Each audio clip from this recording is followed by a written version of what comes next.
Hello, I am Rebecca Silvestri, VP of Sales and Marketing for Local Profile, and this is Local Leaders, an interview series with local leaders sharing their insights. Today, I'm super excited to be talking to Fern Johnson.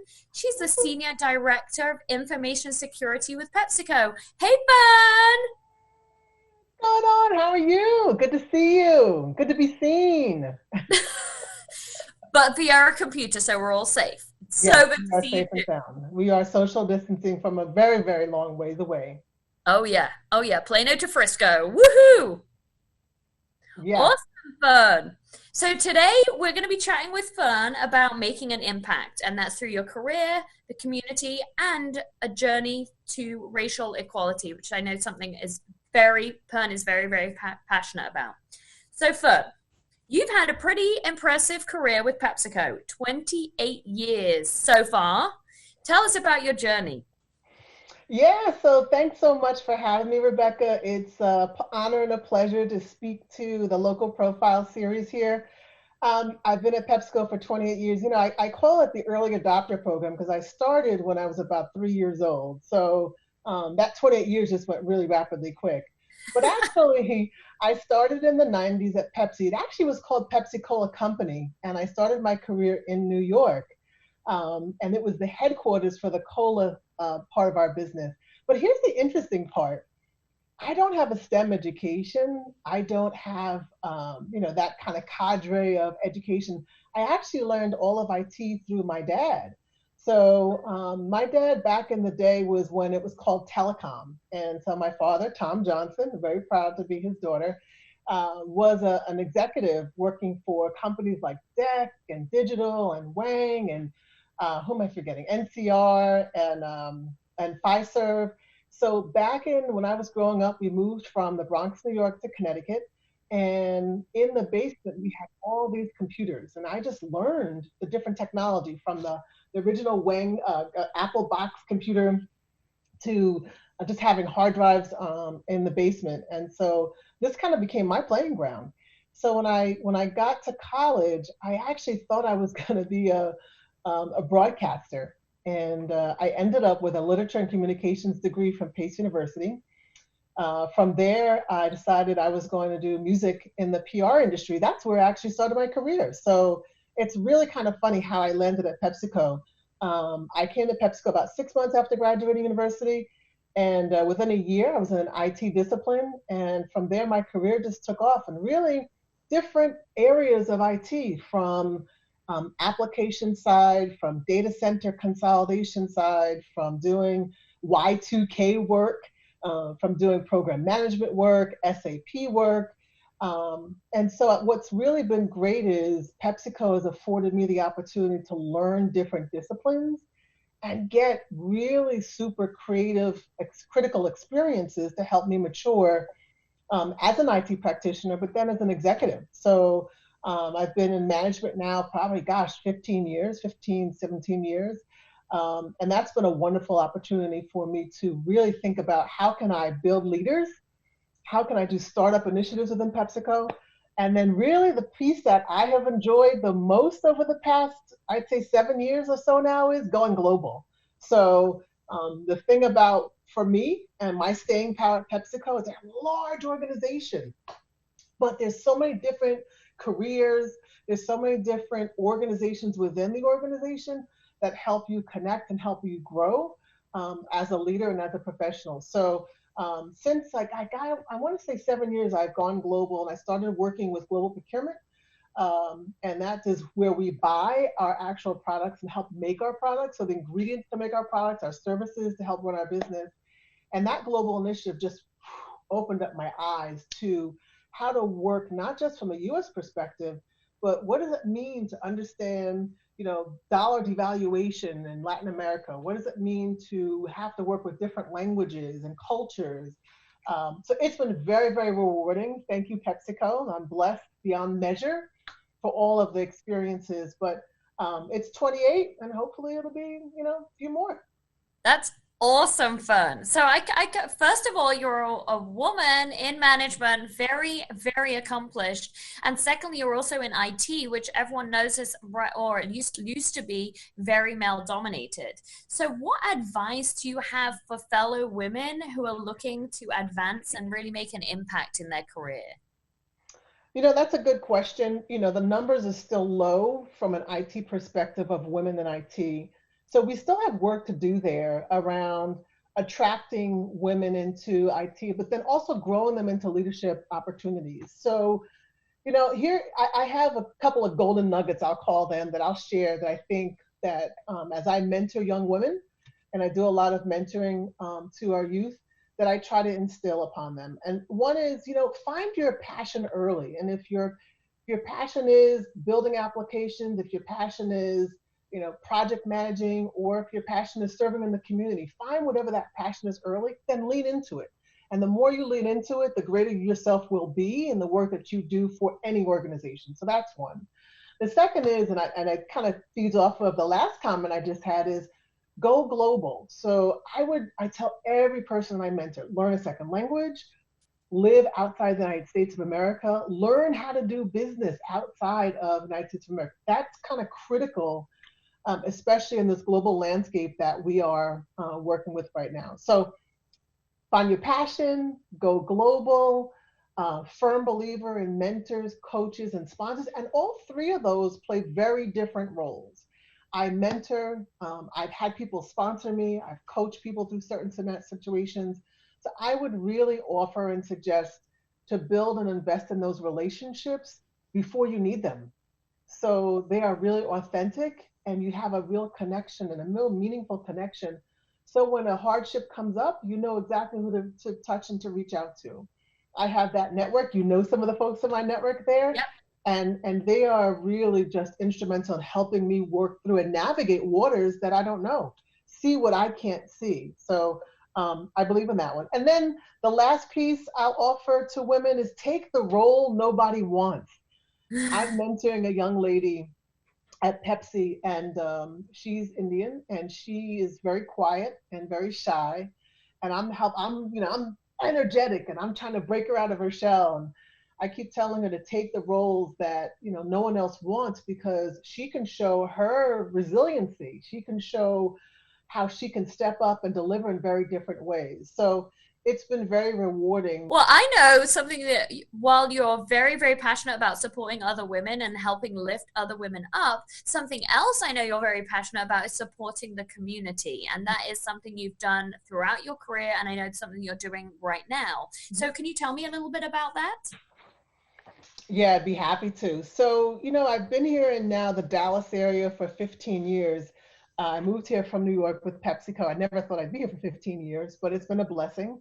My parents have joined me, my sister and her family is here, so it's great to have my core family right here with me.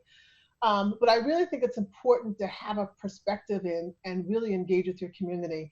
And I want to say about 12 years ago, I started working with a program called, and I did a 6-week engagement with Dallas Blueprint for Leadership.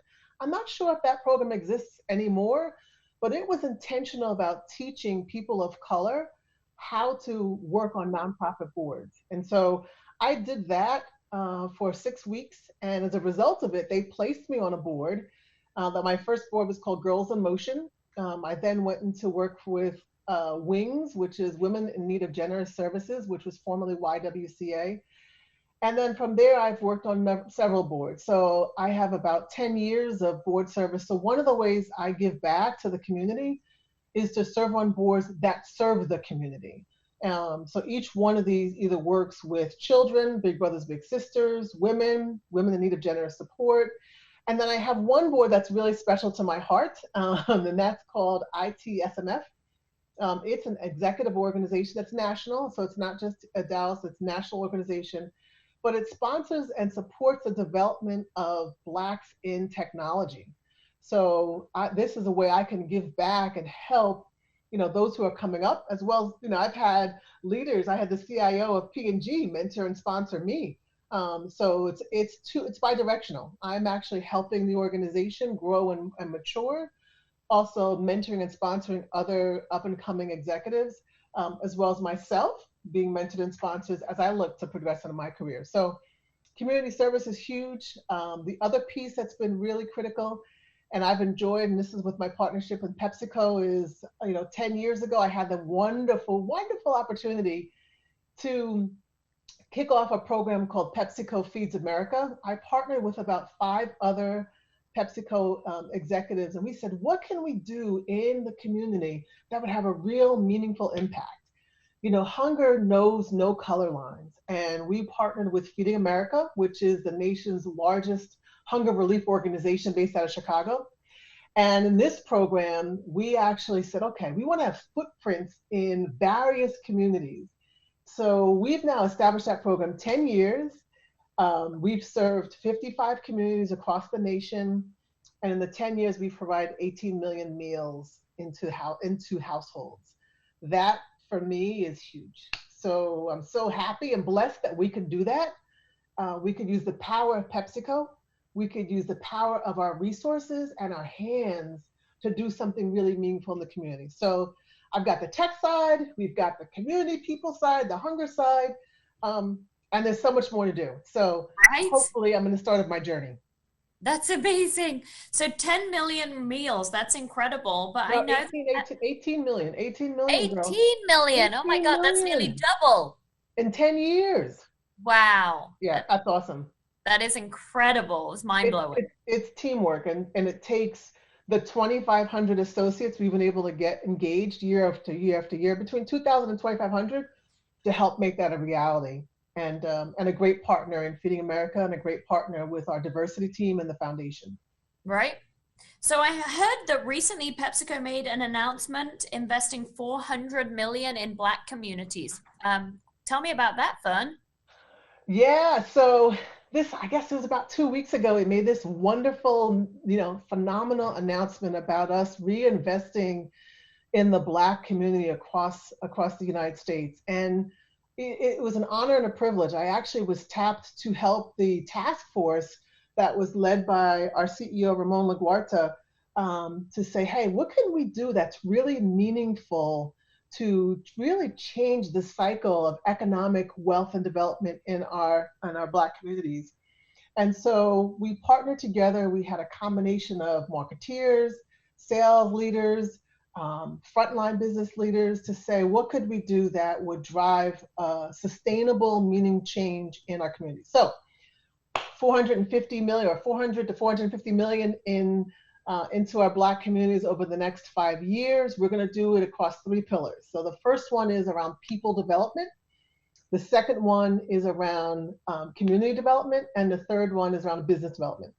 So let me unpack those a little bit, because there's a lot that goes into what those dollars mean. So first one, on the people side, we're going to make sure that we take our current population and grow that even more. So we now have, I think, about 14% of our US population is Black.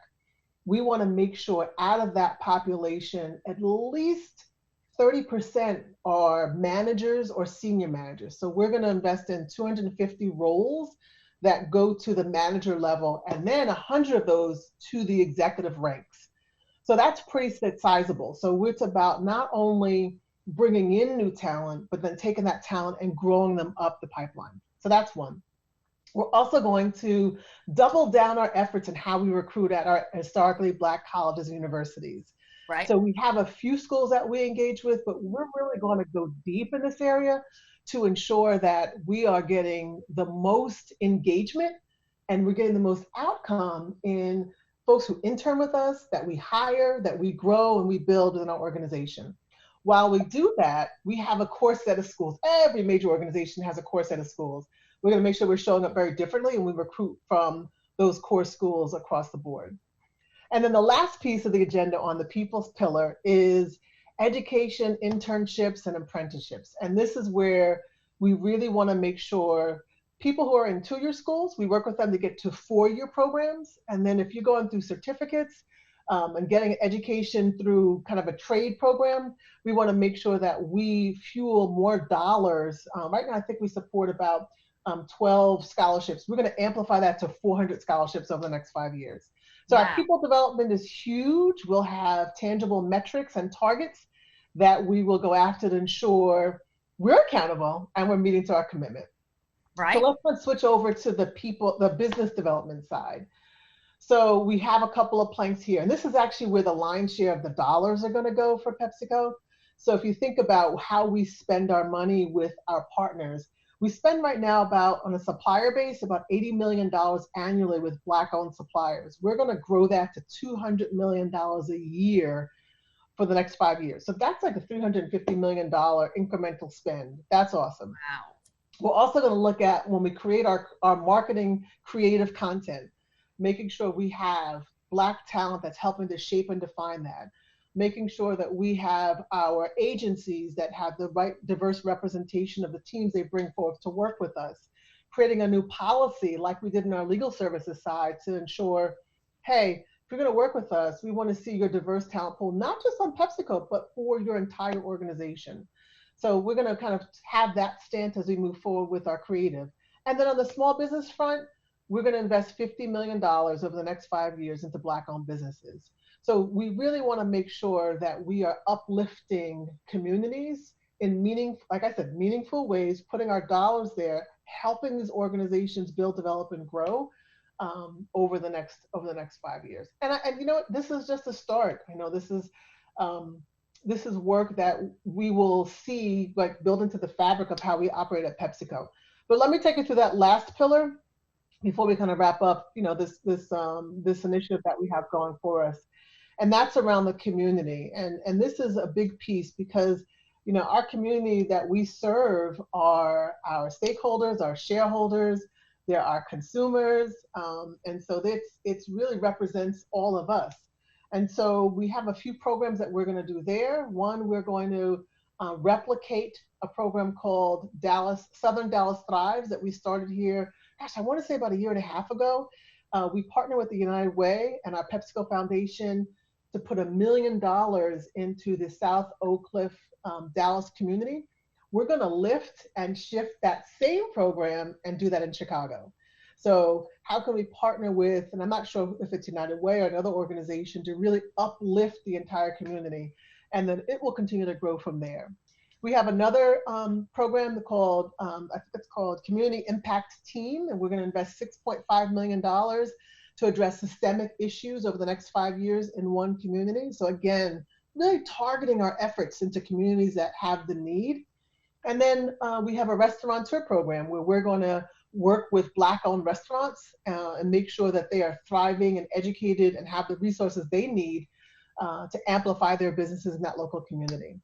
The last piece of this program, really excited, it's a new piece of our strategy, and this is around taking new leaders, CEOs, Black nonprofit CEOs, and partnering with them, educating them, giving them the right resources, ensuring that they have the right partners that they can work with so that they can be successful in managing and running those nonprofit organizations. So Black CEOs, nonprofits, PepsiCo, really fueling and feeding love and feeding resources into them to make sure they're successful and they can grow and deliver in their local community. So, it's an honor and it's a privilege and it touches my heart that we're doing this now. There's no better time with all that's going on in our U.S. society for us to double down in the Black community.